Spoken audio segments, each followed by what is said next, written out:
শুভেন্দু অধিকারীর পিএ চন্দ্রনাথ রথ খুনে চার্জশিট সিবিআইয়ে। বারাসাত আদালতে 11 জনের বিরুদ্ধে চার্জশিট পেশ। চার্জশিটে 6 জন শার্প শুটার ও 2 বিজেপি কর্মীর নাম। চার্জশিটে মূল ষড়যন্ত্রকারী হিসেবে নাম সাগর সোনকার ও সাহেব সোনকারের। চন্দ্রনাথকে ভোটের অনেক আগে থেকেই সরানোর চক্রান্ত করা হয়েছিল।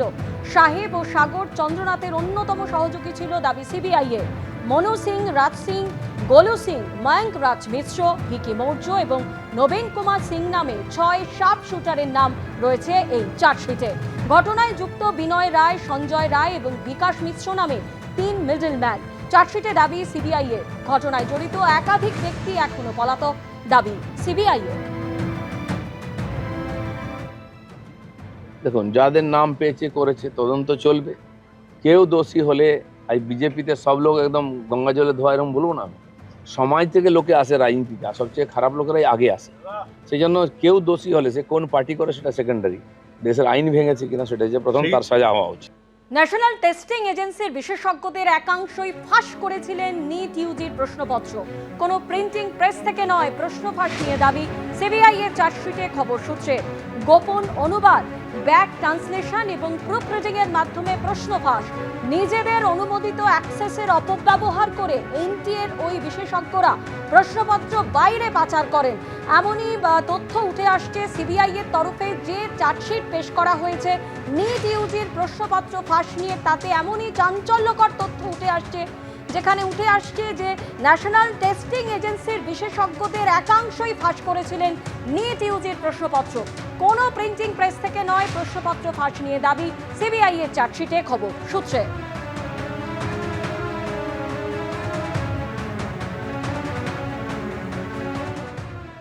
প্রশ্ন ফাঁসে বটানি জুলজির বিশেষজ্ঞ মনীষা গুরুনাথ মান্ধার জড়িত।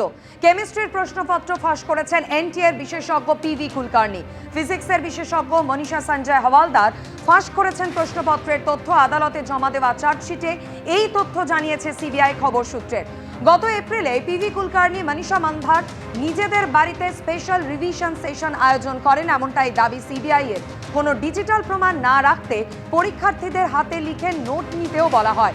পরীক্ষার্থীদের নোটবুকের সিএফএসএল এবং জিইকিউডির হ্যান্ডরাইটিং পরীক্ষা করা হয়েছে।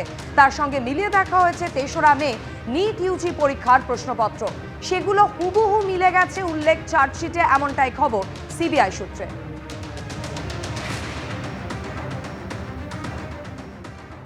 তদন্তে অনলাইন লেনদেনের ডিজিটাল রেকর্ডও হাতে এসেছে সিবিআই এর। এর মধ্যে গোয়েন্দাদের আতশ কাছের নিচে মনীষা হাওলদারের পরিবারের অ্যাকাউন্টে আর্থিক লেনদেনের তথ্য। সিবিআই এর দাবি অনলাইনে টাকা ট্রান্সফার হয়েছিল মনীষা হাওলদারের স্বামীর মোবাইল নম্বরে। প্রশ্নফাঁস কাণ্ডে সন্দেহজনক লাতুরের শিশু বিশেষজ্ঞের পরিবারের এক সদস্যের কাছ থেকে উদ্ধার হয়েছে 5 লক্ষ নগদ। 10ই আগস্ট অর্থাৎ আগামী সোমবার সিবিআই এর জমা দেওয়া চার্জশিট বিবেচনা করে পরবর্তী সিদ্ধান্ত জানাবে রাউস অ্যাভিনিউ আদালত।